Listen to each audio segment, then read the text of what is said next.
কম সবাইকে right form of verbs করার সময় যদি তিনটা বিষয় আমরা মাথায় রাখি তাহলে রাইট ফর্ম অফ ভার্বস করা আমাদের কাছে অনেকটা সহজ হয়ে যাবে। চলুন তাহলে তিনটা বিষয় দেখা যাক। Number 1, passage. প্যাসেজটা পড়ে আপনাকে বুঝতে হবে যে প্যাসেজটা কি প্রেজেন্ট টেন্সে আছে নাকি পাস্ট টেন্সে আছে। এই প্যাসেজটা পড়ার মাধ্যমে আপনাকে এটা বুঝতে হবে। Number 2, sentence. যখন কোনো সেন্টেন্স আপনি পড়বেন তখন আপনাকে বুঝতে হবে সেন্টেন্সটা কি প্যাসিভে আছে নাকি অ্যাক্টিভে আছে। Number 3, subject. সাবজেক্টটাকে প্রথমে আইডেন্টিফাই করতে হবে সাবজেক্টটা কি সিঙ্গুলার আছে নাকি প্লুরাল আছে। এই তিনটে বিষয় মাথায় রেখে যখন আপনি রাইট ফর্ম অফ ভার্বস করতে যাবেন বিষয়টা আপনার কাছে অনেক সহজ মনে হবে। Thank you. অথবা প্যাসেজে কিভাবে আমরা ভার্বের সঠিক রূপটা বসাতে পারি সেটা নিয়ে আজ আমরা ডিসকাশন করব।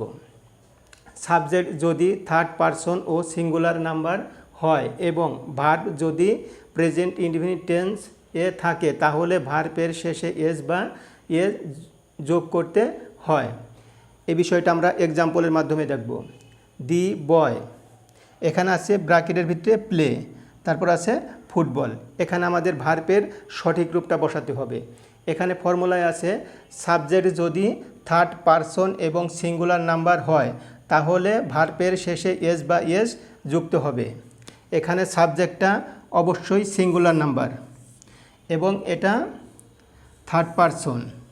যদি এই দুইটা নিয়ম এই সাবজেক্টে অ্যাপ্লাই করা যায় তাহলে এখানে ভার্বের শেষে এস বা এস যুক্ত করতে হবে। যেহেতু এখানে সাবজেক্টটি থার্ড পারসন এবং সিঙ্গুলার নাম্বার সুতরাং প্লে হচ্ছে ভার্ব, এই ভার্বের শেষে আমরা এস যুক্ত করতে পারি। যদি আমরা এস যুক্ত করি তাহলে সেন্টেন্সটি দাঁড়ায় দি বয় প্লেস ফুটবল। ভার্বসের আরেকটি নিয়ম, ইউনিভার্সাল ট্রুথ, চিরন্তন সত্য, হ্যাবিচুয়াল ফ্যাক্ট, অভ্যাসগত কর্ম বোঝালে প্রেজেন্ট ইনডিফিনিট টেন্স হয়।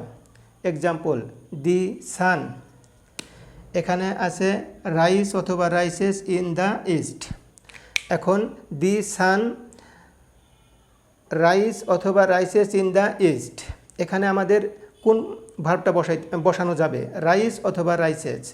এখন দেখেন এটা একটা চিরন্তন সত্য বাক্য, সুতরাং এখানে বলা আছে চিরন্তন সত্য বাক্যটি সবসময় প্রেজেন্ট ইনডিফিনিট টেন্সে হবে। আর এটা যেহেতু চিরন্তন সত্য বাক্য সুতরাং এটা প্রেজেন্ট ইনডিফিনিট টেন্সে হবে। আর যদি প্রেজেন্ট ইনডিফিনিট টেন্সে হয় তাহলে রাইসই হবে সঠিক অ্যান্সার।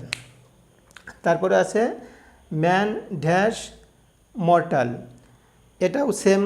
এটা যেহেতু একটা চিরন্তন সত্য বাক্য সুতরাং এটা হবে প্রেজেন্ট ইনডিফিনিট টেন্স। আর যদি প্রেজেন্ট ইনডিফিনিট টেন্স হয় তাহলে সবসময় এখানে হবে ইজ।